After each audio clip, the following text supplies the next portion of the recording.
अभी अलग अलग पीरियड के अनुसार आपको मानदेय देने की व्यवस्था है। अब ये पीरियड के हिसाब से नहीं होगी, अब महीने के हिसाब से मानदेय की व्यवस्था होगी। और मानदेय भी जो हम तय कर रहे हैं, वर्तमान जो होता है अतिथि शिक्षक वर्ग 1 9,000, इसके स्थान पे 18,000 रुपया दिया जाएगा। अतिथि शिक्षक वर्ग 2 7,000, उसकी जगह 14,000, और 3 को 5,000 की बजाय 10,000 रुपया ये मानदेय किया जाएगा। और अभी शायद हर महीने करते हैं अनुबंध, क्या करते हैं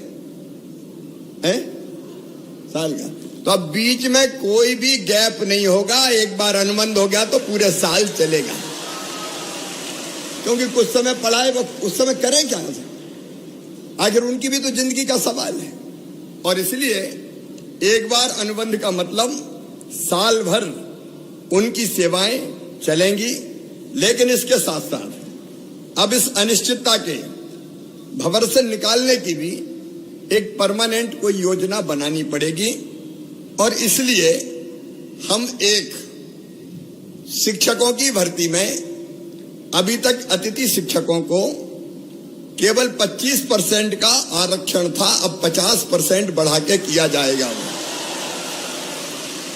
क्योंकि जो पढ़ा रहे हैं, जो अनुभवी है, वर्षों का व्यवहारिक ज्ञान जिनको है, अगर वो भर्ती होंगे तो मैं समझता हूं कि वो बेहतर ढंग से बच्चों को पढ़ा सकेंगे, बेहतर ढंग से बच्चों को पढ़ा सकेंगे।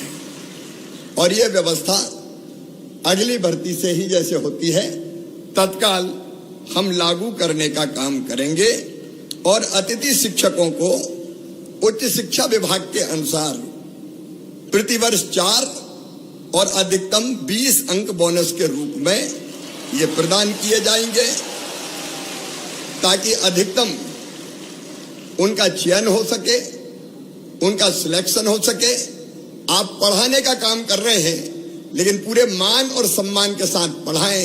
एक मैं ये भी तय कर दूंगा कि जैसे नियमित पढ़ाने वालों को वेतन मिलता है, अब चूंकि वेतन तय हो गया है, मानदेय तय हो गया है, इसलिए निश्चित महीने की 1 तारीख, 1 या 2 3 4 जो भी होती है, उसमें सबको मानदेय मिल जाए, भटकना ना पड़े, परेशान ना होना पड़े, ताकि इनके घर की गाड़ी भी चल सके, परिवार को भी ये ढंग से देखने का काम कर सके।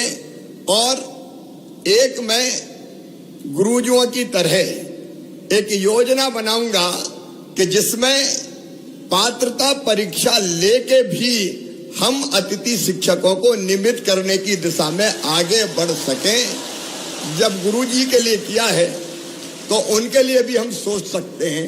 केवल जो आरटीए के अंतर, आपको पता है शिक्षा का जो कानून है आरटीई, उसके अंतर्गत डीएड बीएड वाली जो बाध्यताएं हैं वो हम रिलैक्स नहीं कर सकते, क्योंकि वो केंद्रीय कानून है।